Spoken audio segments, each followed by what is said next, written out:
खुल के कह रहा हूँ, हम तो मोदी और शाह का विरोध कर रहे हैं, और क्योंकि उन्होंने भारतीय जनता पार्टी को ही गुलाम बना रखा है। क्या भारतीय जनता पार्टी के किसी सांसद विधायक में इतना दम है वो आके ये कहे नहीं भाई ये मोदी की गलत नीतियां थी, मोदी गलत कर रहा है? क्या मोदी ने सभी कार्य ठीक किए हैं? मोदी ने गोधरा और ये जो दंगे करवा रहे हैं वो भी ठीक किए हैं? क्या किया है? एक तो इन्होंने अच्छा काम नहीं किया, उसके बावजूद सांसद और विधायक निकल के नहीं आ रहे हैं तो डरे हुए हैं। इसका मतलब डरा रखा भाई मोदी शाह ने, और डराने को तानाशाह कहते हैं। लोकतांत्रिक व्यवस्था तो मैं इसको कहूँगा नहीं। इसीलिए किसान ये कहता है भाई जो डर रहा है वो किसानों के साथ आ जाए। किसान नहीं डर रहा, किसान देख लेगा ऐसे बहुत से मोदी से आए यार चले गए यार। और वो मोदी जो सिर्फ दो कॉरपोरेट्स की सुनता है, उनके हिसाब से देश की पॉलिसी तैयार होंगी क्या?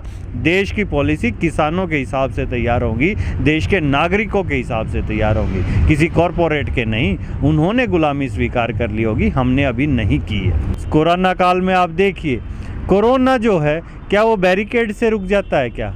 आज मैंने आते हुए गाजियाबाद में देखा कि कंटेनमेंट जोन बना रखे हैं, वहाँ पे पाइप्स बल्लियाँ लगा के रोका गया है। किसको रोका गया भाई? शहरों में किसको रोका गया है?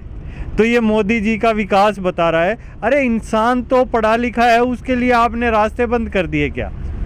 इंसान के लिए ही रास्ते बंद किए हैं या कोरोना को रोक देंगे? कोरोना का वायरस रुक जाएगा बल्ली देख के?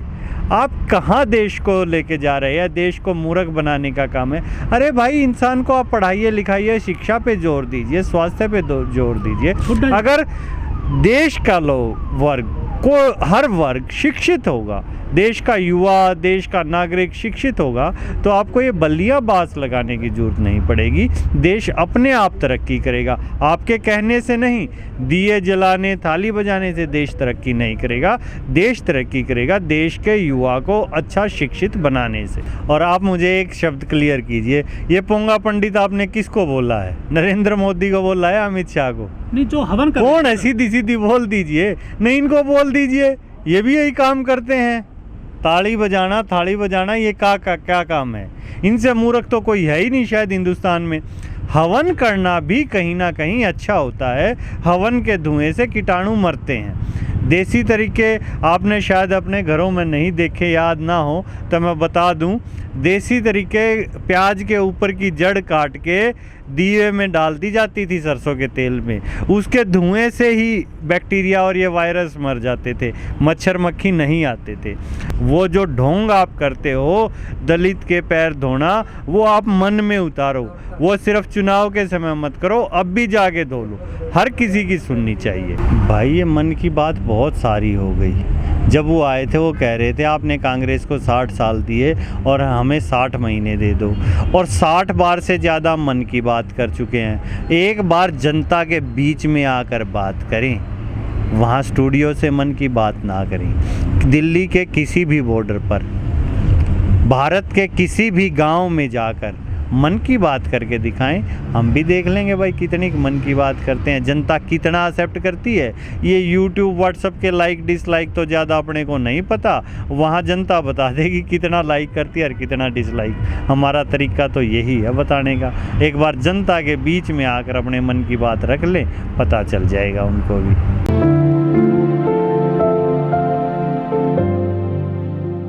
सबसे पहले तो सभी दर्शकों को नमस्कार।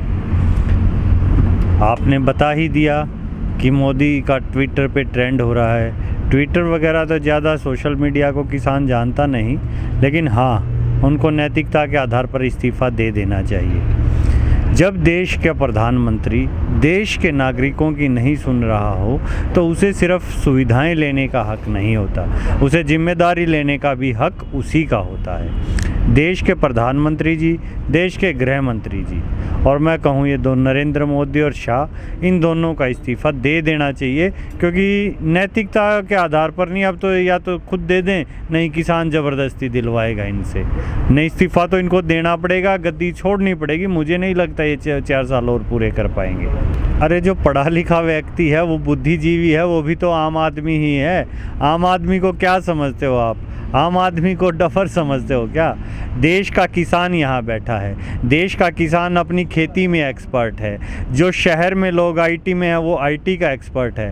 पंचर लगाने वाला अपने फील्ड का एक्सपर्ट है। डॉक्टर अपना एक्सपर्ट है। हर किसी की एक्सपर्टीज़ होती है, उसको आप तोल नहीं सकते कि वो पढ़ा लिखा है और किसान यहाँ मूर्ख बैठा है। किसान ने ही ये कहा है, किसान बैठा है, किसान बॉर्डरों पर आकर बैठा है, किसान ने इस देश को जगाया और आज किसान ही देश को चला रहा है। चाहे कोरोना काल हो तो किसान का देसी तरीका आज कहीं ना कहीं वो इनको यूज़ करना पड़ रहा है। हाँ, अपना ये पोंगा पंडित बन जाते हैं या मुल्ला मौलवी, वो आप नरेंद्र मोदी को कह रहे होंगे या शाह को कह रहे होंगे, इन्हीं दो में से हैं। यही मन की बात करते हैं। कैबिनेट में आप एक भी आदमी का नाम बताइए, नरेंद्र मोदी के अलावा आप हिंदुस्तान की कैबिनेट का एक व्यक्ति का नाम बताइए जिसने आके मन की बात की हो। ये देश के रक्षा मंत्री कोई राजपथ के ऊपर बेइज्जती करते हैं। हमारे प्रधानमंत्री राजनाथ जी को उन्होंने हटा दिया। क्यों भाई? देश के रक्षा मंत्री हैं भाई, उनका हक बनता है, उनको भी आप थोड़ी सी इज्जत दे दो और देश के हर नागरिक को इज्जत दो। नैतिक मूल्यों का समर्थन करता हूँ, हवन करना, बड़ों की इज्जत करना, नैतिक शिक्षा हमारा शब्द वो सिर्फ शब्द बना दिया इन्होंने, जबकि नैतिक शिक्षा एक सिलेबस के अंदर चैप्टर होता था आज से कुछ समय पहले। एनसीईआरटी की पुस्तकें उठाइए, इन्होंने तो नैतिकता की हदें पार कर दी। जब फिर वहीं आते हैं हम जहाँ शुरुआत की थी, ट्विटर के ट्रेंड ने। ट्विटर का ट्रेंड अगर 1.5-2 करोड़ हो गया है तो नैतिकता बनती है। नैतिकता के आधार पर आप इस्तीफा दीजिए, इस्तीफा दीजिए। अरे भाई, देश को ऐसा प्रधानमंत्री और गृह मंत्री नहीं चाहिए। आप इस्तीफा दे, पीछा छोड़े और हम देख लेंगे। मेरा मतलब तो हवन से कीटाणु ही होता है कि हवा में शुद्धि होती है उससे, और कीटाणु बैक्टीरिया जो अभी मच्छर का करते हैं आप, 2 टेक्नोलॉजी हैं भाई। एक टेक्नोलॉजी आप इसका छिड़काव करते हैं साइंटिफिक केमिकली, ठीक है, वो उसका देसी तरीके से हवन मच्छर मक्खी धुएं से चले जाते हैं। किसान के शायद गजेंद्र जी आपने वो घर नहीं देखे, हमने वो घर देखे हैं। जब लीपते थे घर को, गोबर के लेप से गलियों को लीपते थे, गलियां कच्ची होती थी लेकिन उन गलियों में मच्छर मक्खी नहीं होते थे। आज गलियां सभी पक्की हो गई हैं लेकिन मच्छर मक्खी गंदगी उनमें आप देखेंगे तो बहुत ज़्यादा है। ये किसान ही है जो अपने खेत को, घर को, गांव को साफ सुंदर रखना चाहता है। आदमी का मन शुद्ध होना चाहिए। आज नरेंद्र मोदी और अमित शाह को मन शुद्ध करके लोभ क्या होता है? लोभ अहंकार को जन्म देता है और आदमी के अंदर को मारता है, जो इन 2 तानाशाहों में है। अगर लोभ नहीं हो, वो आज लोभ छोड़ दें और छोड़ दें गद्दी को। वो कहें भाई देश की गद्दी के लायक हम नहीं हैं, हम छोड़ रहे हैं, और वो दे के किसानों को गद्दी दे दे। नहीं, इन पूरे पाखंडों का हम विरोध करते हैं। सारे पाखंड जो हैं ये ख़त्म होने चाहिए।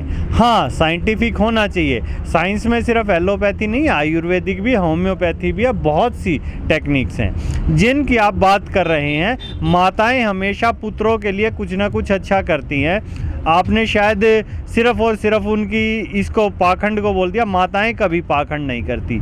माताएं बच्चों को जो माता निकलती है उसके हिसाब से खाना देती हैं, नहलाती हैं। माताएं जो होती हैं वो बीमारी के हिसाब से खाना बना देती हैं। जब ये जो काढ़ा कह रहे हैं कि काली मिर्च का काढ़ा और ये वो, उन्हें तो बेचारियों को पता नहीं कोरोना क्या है, लेकिन उनकी जो रसोई होती है वो उनका दवा खाना होता है। रसोई जो माता की होती है वो कभी भी बच्चों को बीमार नहीं होने देती। हाँ, पाखंड जरूर बीमारी की तरफ और गलत भावना की तरफ लेके जाता है, तो पाखंड का किसान हमेशा से पुरजोर विरोध करता रहा। तो वही बात आ गई जो अभी पिछली बात थी।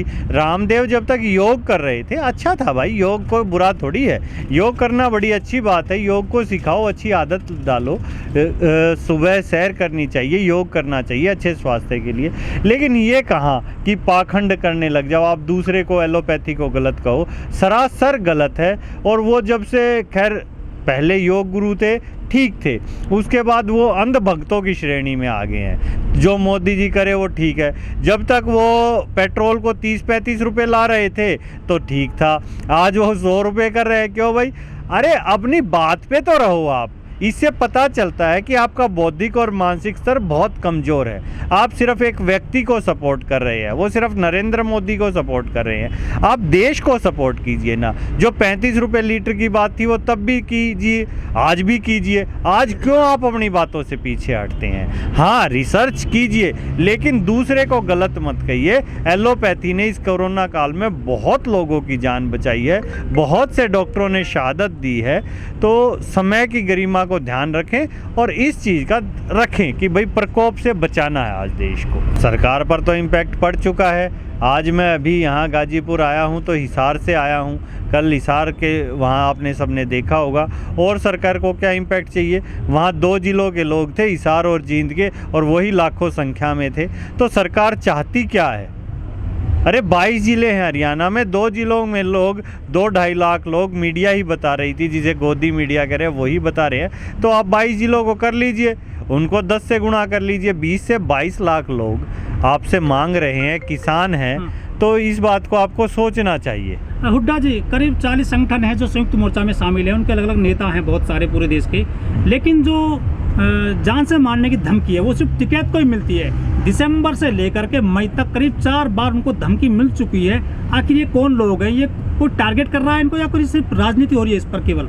अरे धमकी तो देने वाले होते हैं, धमकी जो छुट भैया देता है। धमकी एक बड़ा व्यक्ति कभी धमकी देता नहीं है, जिसमें शायद ये इस पे बात को इतना बढ़ाना भी नहीं चाहिए कि कोई धमकी दे रहा है और ये कर रहा है। ये बड़े छोटे लोगों का काम होता है। गलत गलत होता है, सही सही होता है। लेकिन कोई ऐसी धमकी नहीं। हाँ, कोई बात नहीं, करते रहेंगे। हमले हमारे ऊपर हो चुके हैं। यहाँ टेंटों में आग लगाई गई, साजिश के तहत लगाई। जो उस दिन पुलिस और प्रशासन था, उस चीज़ को आप लीगल कह रहे हैं। मतलब पुलिस प्रशासन, सरकार के पास ताकत है तो सरकार लोगों को दबा देगी, अपने देश की जनता पे दबा देगी। उसको भी कहिए ना सरकार गलत। सरकार, हम देश के वासी है भाई। मेरा पाकिस्तान का पासपोर्ट नहीं है, ना मेरा अमेरिका का पासपोर्ट है, भारत देश का पासपोर्ट है, भारत देश का नागरिक हूँ मैं। तो भारत देश के नागरिक के ऊपर ही ये पुलिस और आर्मी को लगाएंगे क्या चाहती है सरकार? अरे देश के किसान के सामने आपने देश का जवान खड़ा कर दिया है और आप कहते हैं देश में विकास करेंगे, भाईचारा कायम करेंगे। ऐसे भाईचारा कायम करेंगे? भाईचारा कायम आज किसान कर रहा है, सभी वर्गों को, सभी लोगों को देख रहा है। वो अनाज तो उत्पन्न कर ही रहा था, अब वो खाना बना के मजदूरों को खिला रहा है। और गुरुद्वारों में ऑक्सीजन के सिलेंडर लगाए जा रहे हैं, और ऐसे महामारी में दवाइयाँ किसान दे रहा है, ऑक्सीजन किसान दे रहा है। बिल्कुल सही रोकते हैं भाई। ये वक्त उनका हमारे पास आने की बजाय हमारी बातें लेकर मोदी के पास जाने का है। जब मोदी से काम होता है तो मोदी को तो बोल नहीं सकते। हरियाणा के डिप्टी सीएम है, वो अमित शाह को या नरेंद्र तोमर को चिट्ठी लिखते हैं, किसानों की बात सुनी जाए। अरे भाई चिट्ठी आज का टाइम, थोड़े दिन में वो कहेंगे हमने कबूतर को चिट्ठी दी। कोई बात हुई क्या? मजाक बना रखा है क्या देश का? अरे भाई आज के टाइम में आप वहाँ से हेलीकॉप्टर उड़ के देश की जनता के बीच दंगे करवाने पहुँच जाते हो। दिल्ली क्यों नहीं पहुँचते? वो लोगों के बीच आ रहे हैं, वो मोदी के घर पे क्यों नहीं जाते? भाई किसान दुखी हैं, किसान हमें वो कर रहे हैं, किसान हमें अपने घर में घुसने नहीं दे रहा है। इनकी समस्या सुनो और इनकी समस्या का हल करो। वो हमारे प्रतिनिधि हैं कि जो सरकार के सामने बात रखें, मंत्रिमंडल के सामने बात रखें, और वो हमारे पास आ रहे हैं मोदी की बात लेके।